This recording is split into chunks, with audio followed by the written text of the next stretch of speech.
I loved, I think it was a newsletter or a social media post where Statista mentioned synthetic populations, and right away, like my little brain goes bing, bing, bing. Never seen that before. Never seen that before.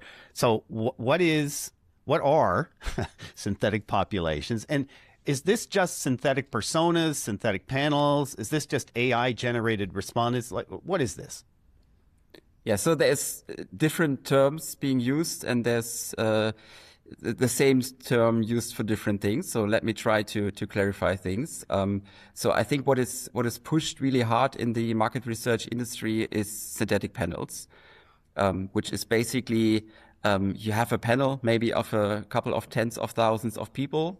Those are virtual people, so digital twins of actual people that have been trained based on the answering patterns in quantitative or qualitative market research studies using machine learning and AI, and then enabling those digital twins to answering new questions, which is of course providing a lot of benefits if it's much more cost efficient and quicker if the quality is good. So that's the key question that a lot of people are asking.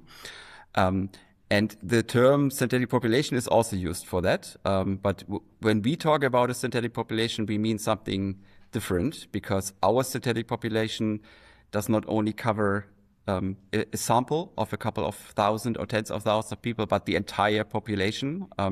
We have Germany as the pilot market. So our synthetic population is a digital twin of 80 million people, with a lot of information about those people that we can leverage in market research projects.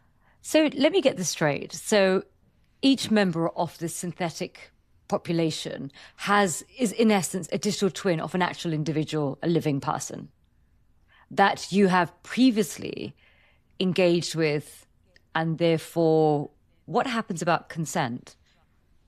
Yeah, so that would have been impossible. So that's what possible with a panel that you just replicate and put it into a digital twin.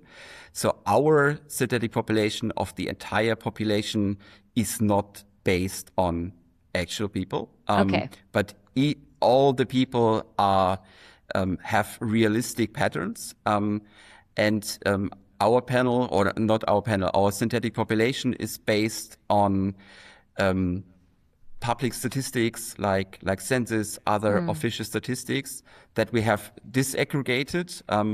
And as said, each person is realistic, and the entire population meets the statistical patterns of the entire population. So even if you drill down into a narrow subgroup, men between 50 and 60 in one county that drive BMWs, we aim to have the right amount of people and also have all the other data features relevant for that subgroup being as close to reality as possible. But it's modeled in the end. So it's not based on actual people, because otherwise you would have asked 80 million people, and that's impossible. Yeah, that's so fascinating. So I've got a couple of questions about the financial impacts. So does that mean that it's going to become easier for other organizations who normally don't have the budget to embark upon these huge sort of focus groups?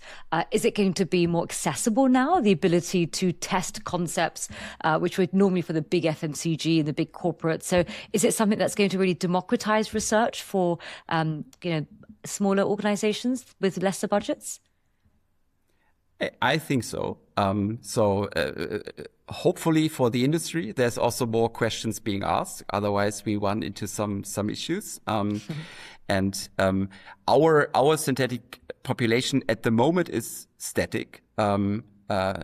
We are aiming to bring it to life soon. So you can't interact. You can't ask the population any questions. That's not inherited into the data set at the moment. But on the other hand, the inherited data set has a very high quality. So it meets our very high quality standards. And the data that it's incorporated is almost true, as close to reality as possible. But making our synthetic population, bringing it to life, would be the next obvious steps, because then you don't have a panel of a couple of thousand people, but the entire population you could interact with. So scalability, but also what I've always found with surveys is you ask people, well, how many days a week do you exercise? Oh, I exercise 4 times a week.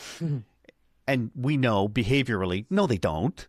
No, they don't. You know, gyms, I suppose if you did a study of gyms and the population compared to how many club members they had, you could prove that.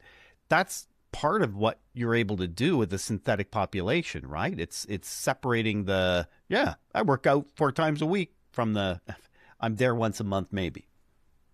Yeah, that's a perfect example.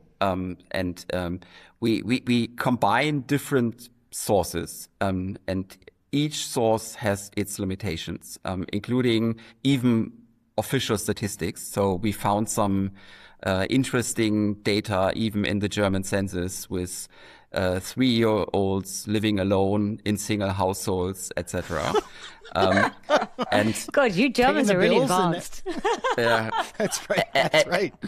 and of course, if you ask people stuff, there might be a bias. There might be interesting patterns in how they answer questions. So.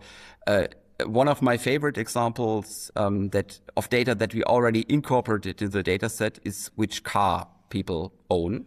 So if you run a huge survey, even with high quality standards, you usually have a bias towards luxury cars. So people state that they drive a BMW, a Mercedes, etc., and less luxury cars like Chinese cars or Eastern European brands are slightly underrepresented. So what we do is we take the official car registration statistics of the German Car Registration Authority. So we know how many BMWs there are in a county. And then we use survey data to distribute those cars among the right people. So, but there might be that men drive some cars more than women, or older people have a preference for specific brands. So we think that those relative perspectives are true, but the absolute numbers are not true. And combining those two sources makes it even better. So for Statista, you're I don't know if you're beta testing or test running it in Germany. What are the future plans?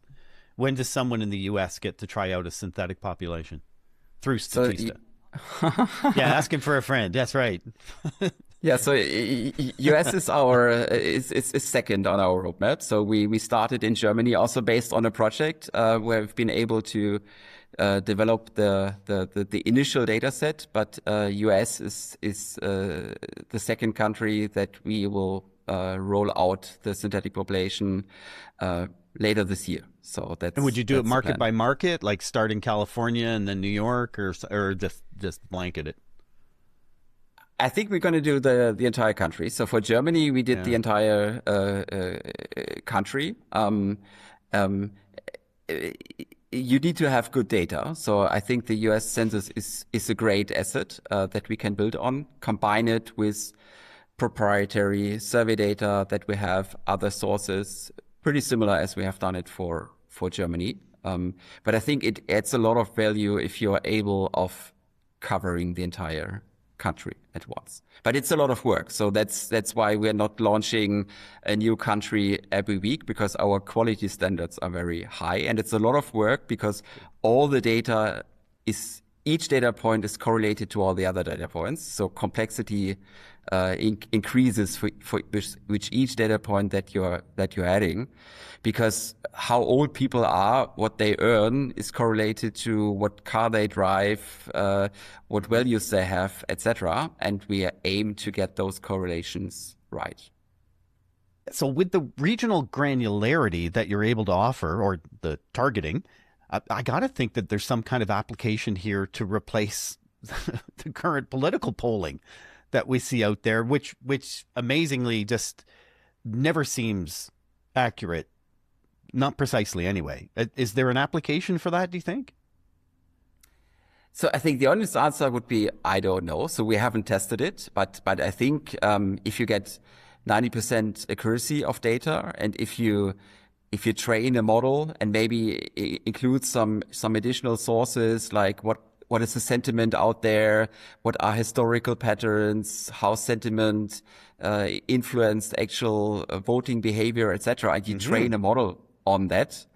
That might be as good as actual polling from my perspective. Eike, thanks so much for your time today. Thank you very much. It was a pleasure.